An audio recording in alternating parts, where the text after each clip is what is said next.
மாண்புமிகு சேகர் பாபு. மாண்புமிகு பேரவைத் தலைவர் அவர்களே, சுருக்கமாக தான்.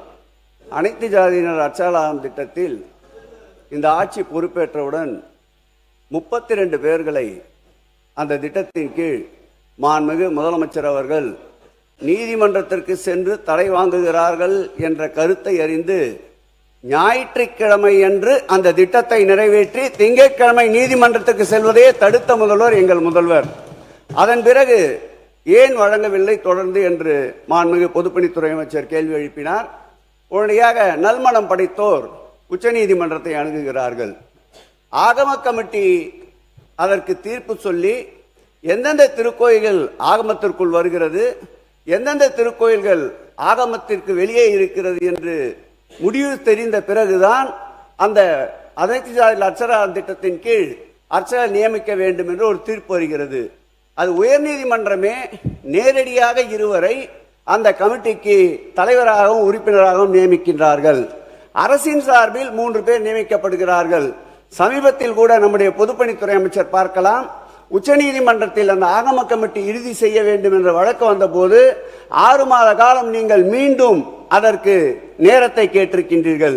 நான் கேட்டுக்கொள்வதெல்லாம் அதற்காக உச்சநீதிமன்றத்திலே தனியாக ஜீவோ போட்டு 3 மூத்த வழக்கறிஞர்களை நியமித்து அந்த சட்ட போராட்டத்தை ஆட்சி இருந்த வரையில் நடத்தினோம்.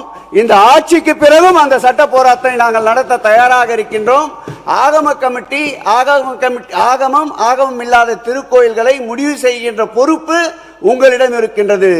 ஆகவே எங்கள் தலைவர் கலைஞர் அவர்களும் பெரியார் நெஞ்சில் தைத்து முல்லை அகற்றிய எங்கள் தளபதி அவர்களும் காட்டிய வழியில் இந்த அரசு செயல்பட்டு அனைத்து ஜாதியினம் அர்ச்சகர் திட்டத்தின் கீழ் அர்ச்சகர் நியமிக்க நீங்கள் நடவடிக்கை எடுக்க வேண்டும் என்று கேட்டுக்கொள்கிறேன்.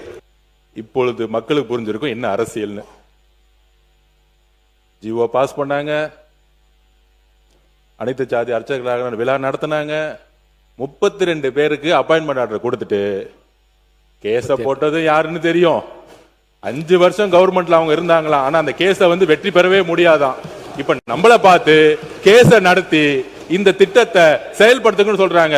உறுதியாக நாங்கள் கேஸில் வெற்றி பெற்று இந்த திட்டத்தை பெரியார் வழியில் செயல்படுத்துவோம். அதை நாங்க பதிவு பண்றோம். இதில் உள்ள அரசியல் என்னன்னா,